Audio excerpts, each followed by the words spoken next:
श्री कृष्ण से कितना कुछ छूटा।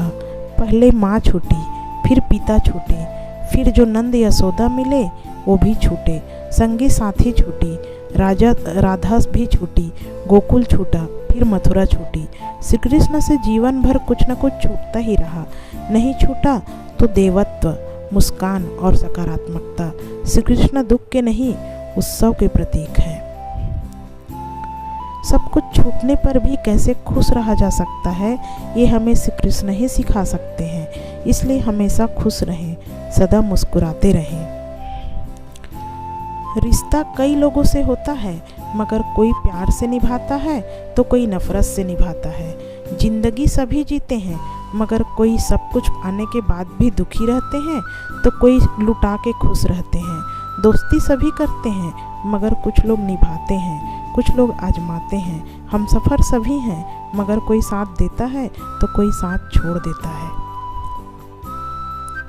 कुछ करना है तो डट कर चल, थोड़ा दुनिया से हट कर चल। लक पर तो सभी चल लेते हैं, कभी इतिहास को पलट कर चल। बिना काम के मुकाम कैसा, बिना मेहनत के दाम कैसा। जब तक न मिले हासिल मंजिल तो राह में आराम कैसा।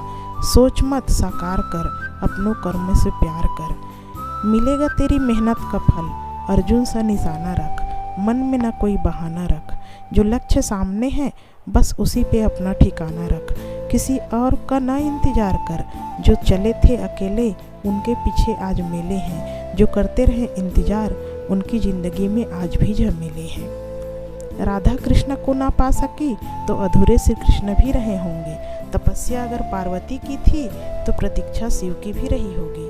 आँख में आंसू सीता के थे तो तड़प राम की भी रही होगी। जब जीवन ईश्वर के लिए सरल नहीं था तो हम मनुष्यों की औकात ही क्या है।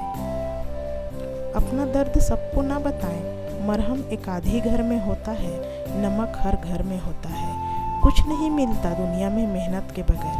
मेरा अपना साया भी मुझे धूप में आने के बाद मिला। आईना कब किसको सच बता पाया है, जब देखा दाएं तो बाएं ही नजर आया है। ना पूछना जिंदगी खुशी कब देती है, क्योंकि शिकायतें तो उन्हें भी हैं जिन्हें जिंदगी सब देती है। वहम था कि सारा अपना बाग अपना है, तूफान के बाद पता चला सूखे पत्तों पर भी हक हवा का था।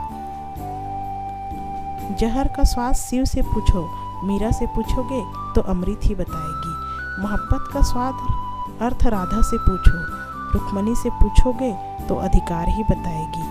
वनवास का विरह उर्मिला से पूछो, सीता से पूछोगे तो धर्म ही बताएगी। लॉकडाउन का दर्द गरीबों से पूछो, अमीरों से पूछोगे तो मजा ही बताएंगे।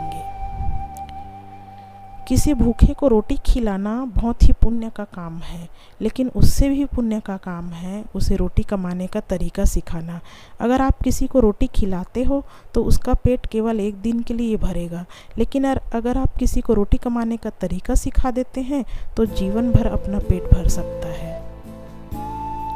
एक दिन भीष्म पितामह ने श्री कृष्ण जी से ये पूछा, जल से पतला क्या है, भूमि से भारी कौन है, कौन अग्नि से तेज है और कौन है काजल से काला। श्री कृष्ण जी ने मनमोहनी मुस्कान के साथ उत्तर दिया, पितामह जल से पतला ज्ञान है, भूमि से भारी पाप है, क्रोध अग्नि से तेज है और कलंक काजल से काला है। जब जल गंदा हो तो उसे हिलाते नहीं हैं बल्कि शांत छोड़ देते हैं, जिससे गंदगी अपने आप नीचे बैठ जाए। इसी प्रकार जीवन में परेशानी आने पर बेचैन होने के बजाय शांत रहकर विचार करें, हल जरूर मिलेगा। अपनी पीड़ा के लिए संसार को दोष मत दो, अपने मन को समझाओ। तुम्हारे मन का परिवर्तन ही तुम्हारे दुखों का अंत है। पहली गाली पर सर काटने की शक्ति होने के बाद भी यदि 99 और गाली सुनने में सामर्थ्य है तो वो श्री कृष्ण है। सुदर्शन जैसा शस्त्र होने के बाद भी यदि हाथ में हमेशा मुरली है तो वो श्री कृष्ण है। द्वारिका के वैभव होने के बाद भी यदि सुदामा जैसा मित्र है तो वो श्री कृष्ण है। मृत्यु के फन पर मौजूद होने के बाद भी यदि श्री नृत्य करते हैं तो वो श्री कृष्ण है। सर्व सामर्थ्य होने के बाद भी यदि सारथी बने तो वो कृष्ण है।